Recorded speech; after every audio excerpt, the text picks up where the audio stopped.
El poder del pecado. Hay muchas personas que se preguntan, ¿por qué hago siempre lo que no quiero hacer y que sé que me hace daño? Bueno, lo que la gente ignora es que el pecado tiene tal poder que puede dominar la voluntad del ser humano y llevarlo a hacer cosas que no quiere hacer.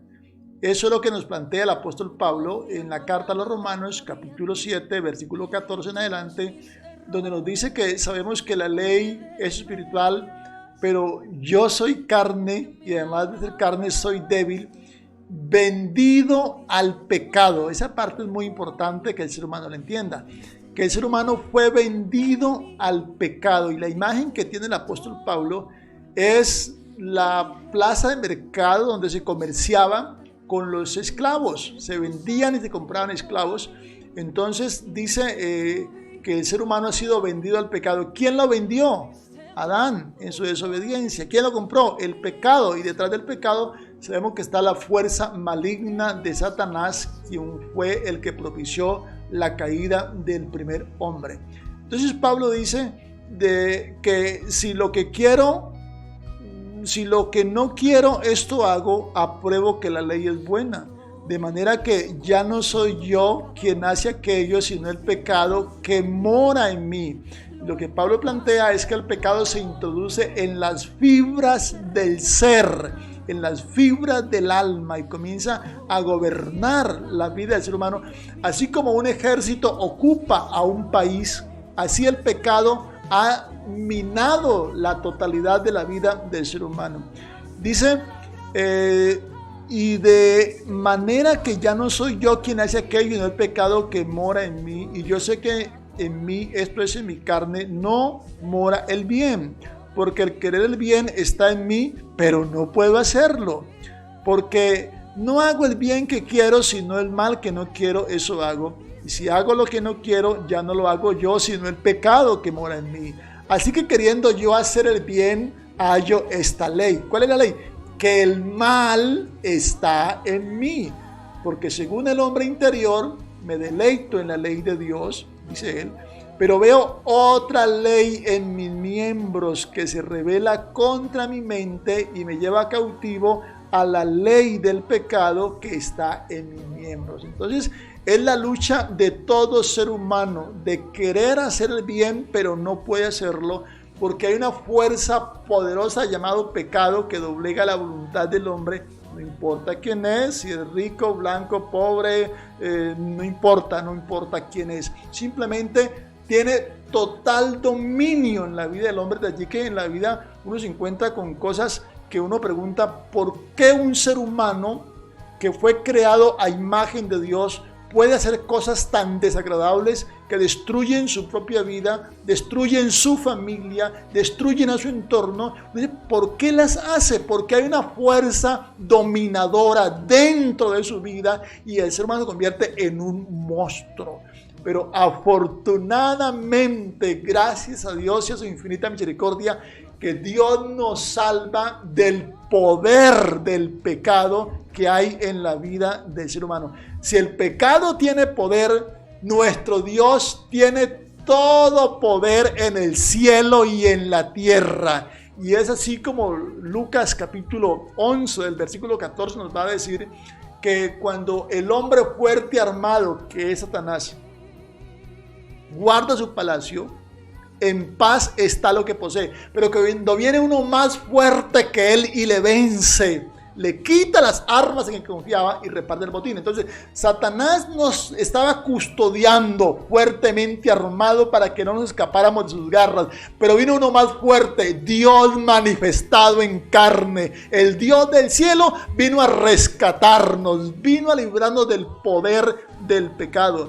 ¿Y cómo ocurrió eso? Entonces nos lo va a decir ahí en el capítulo 8 de Romanos, el versículo 3, nos lo va a decir el apóstol Pablo de una manera maravillosa, y nos va a decir que la ley de Moisés no podía salvarnos porque nuestra naturaleza pecaminosa es débil. Así que Dios hizo lo que la ley no podía hacer. ¿Qué hizo?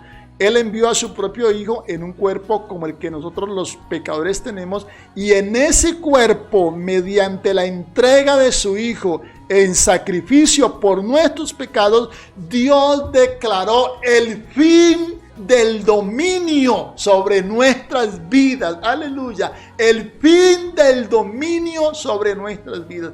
Y esa es la batalla que todo ser humano vive. Luchar por cambiar, pero no puede, pero solamente Cristo lo hace.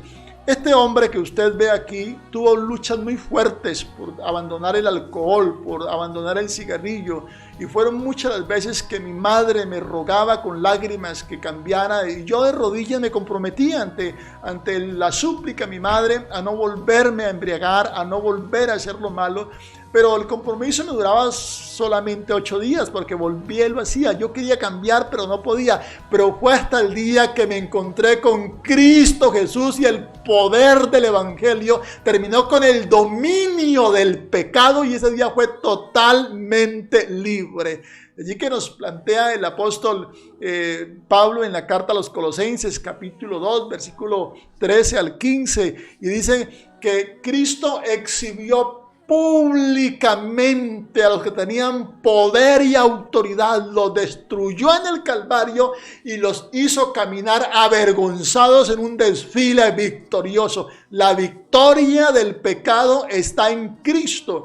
Y el escritor a los Hebreos, capítulo 2, versículo 14, nos dice: por cuanto los hijos participaron de carne y sangre, Él, el Padre, también participó de lo mismo, carne y sangre, para destruir por medio de la muerte al que tenía el imperio de la muerte, esto es, a Satanás el diablo, y librar a aquellos que por temor a la muerte estaban durante toda una vida sujetos a servidumbre. Aleluya, gloria a Dios.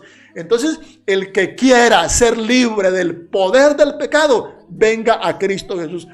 Por eso se predica este evangelio en todos los rincones del mundo, para que alguien pueda entender que es posible una vida distinta, una vida llena de libertad, de gozo, de alegría, para vivir en familia, en sociedad, vivir como Dios quiere que vivamos, sin estar dominados por el pecado, haciendo malas cosas que destruyen a la humanidad y a nosotros mismos. Pero hoy en Cristo hay libertad. Por eso Cristo dijo: conoceréis la verdad y la verdad os hará libres. ¿De qué nos salva Dios? Del poder del pecado. ¿Quieres ser libre? Estás batallando, estás luchando, quieres cambiar, no has podido. Hoy Cristo te brinda una oportunidad. Reconócelo como tu único, suficiente Salvador. Permite que Él ejerza el señorío sobre tu vida y serás un hombre totalmente salvo. Dios te bendiga ricamente.